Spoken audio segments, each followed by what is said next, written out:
Steve, pleasure to be here at Star GB today. I was wondering if you could just give us a bit of an overview as to how last year went for the company, 2017. Yeah, well, nice to see you, Paul. Great year, yeah, a record year for Star GB as a company in the UK. Is that just in the amount of machines that you sold or the revenue? Both record numbers on machines. We were over 25% up on 2016, and revenue over 30%, which again made both with records. That's a terrific increase, isn't it? I mean, if you'd have maybe been hoping for 10% increase on both, that's over double that. How did you achieve that? Yeah, $1 million question. I don't know. I wish I knew. Is it down to new products or just new customers, new market sectors? A little bit of that. I believe the new facility has made a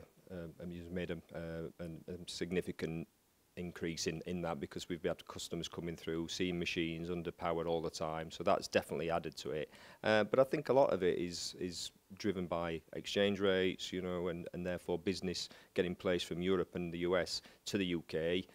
Because financially it's a good place to buy turn parts, and we're seeing that because our customers are buying additional machines to meet their demands. And the models of your machines, was there any one that was a highlight for you, like maybe the ST38 or something new? Because I know you had, was it the SR20J Type 2, wasn't it? The 20J2 was being shown as a prototype. They will come and be sold this year. But going back to the question, yeah, the 32Js, A's and B's, very popular. The first full year of being able to sell those, and as you say, the ST38, which is our flagship machine, we don't sell many, and it's a big investment, but we sold 5 of those last year, which is is probably double what we would normally expect on that type of machine. And do you think people are moving into sliding head technology that haven't been in it before then? Maybe you're bridging that gap with some of your machines to fixed head, so there is kind of a middle ground? Without a doubt, yeah. Now we can go up to 42mm. There is, an interest from typical fixed head users who wouldn't have gone down the sliding head route, looked at them as small diameter, long, slender parts. Whereas now, as you see when we demonstrate at open houses and exhibitions, we make short, stubby parts to show people you can get into this sector with the sliding head, whereas you would normally have gone to fixed head machines. And sliding head technology is often about turnkey packages, isn't it? Being able to support the customer from the start to the finish. Do you think that's a contribution that you give that maybe others don't give so much, that sort of helps you with your success? We'd like to think so, but we pride ourselves on service and support across the board. But you're right, turnkeys last year, maybe 20% of our business, especially on the big machines, is turnkey driven. We have the facilities now to do it. It takes the risk out for the customer. The machine lands on the floor ready to run. So they're getting their return on the investment a lot quicker, and we're finding, hence why we've employed more and more engineers, that this is it's a revenue stream for us and also a big benefit for the customers. That was going to be my next point, actually, because you've expanded into this facility, which is very, very impressive. I know we've seen from the front end the showroom, which customers come into, but in the back end as well, seeing where all the machines are put together. Are you expanding your workforce in those areas, bringing in more service guys, more applications guys to cope with the increase of sales? Yes, which is good for us. It shows that there is growth in the UK market. We've took 4 guys on now since October last year.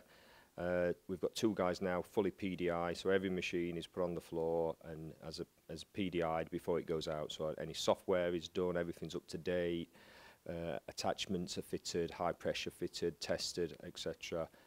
We've now also taken on a guy purely to do servicing work. So he's now got a van, and he was out there just doing servicing work for customers who want service contracts, which again is a revenue stream, and is something that more and more customers are requiring for aerospace needs. They have to have a plan in place to service the machines.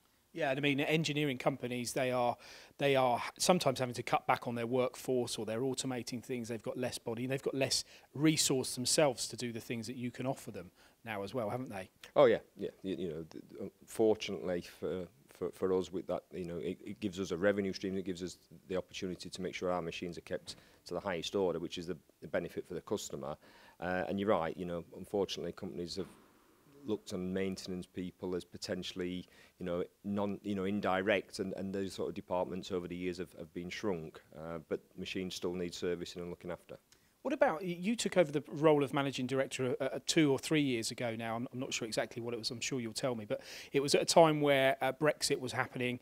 You must have been in a position then where you were thinking you'd got an impending move coming. Brexit happened, and you're kind of like thinking, you know, what does the future hold? If you looked back, what did you expect, or are you happy with where you've got to now compared to what you might have thought would have happened originally? Yeah, perfect timing from Bob when he left. Yeah, leave me with a new factory to move into, and you know the Brexit vote, which obviously worried Japanese owners more than it did me. We you know, we have a sort of mentality over here in the UK, and the engineering is, you know, we'll just get on and do what we have to do. But yes, it was going to be a difficult path, which is, at the moment has been a lot easier than we thought. I think everybody would say with Brexit, we haven't seen any real effects yet. Well, apart from positive ones, in the fact that, you know, sterling being so weak means people are buying parts over here, which means our business sector is busy. But I think time will tell still on that. I think you're right. I mean, yeah, I say Brexit, it's not happened yet, but there was a nervousness for a period of time as to what would happen, and that did have an impact on people investing, but that obviously hasn't affected you here at Star. The year ahead, Steve, 2018, we're at the very, very start of it. What would you like to be saying in December as to what you've achieved this year? Well, to grow on last year is a big ask. It really is. You know, I've got to be realistic. You know, if we can get similar numbers, that will be a great year. Early onset of the year, very, very positive. We've carried numerous machines over into backlog.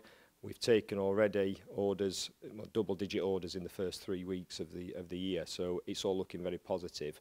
Plus, then we've got the MAC exhibition to hopefully sort of move that on even further. So compared to this time last year, are you up now in 2018 than where you were in 2017, even though you had that record year last year? Yeah, worryingly so we are. Yeah, but I'm again realistic. The tap can get turned off as quick as it gets turned on. So at the moment, we'll take the business. It's great and it's nice to have. But we've got to be realistic. There'll be ups and downs throughout the year. But like I said before, with Mac coming, that gives us an opportunity to really push on and make 2018, you know, hopefully as good as 2017.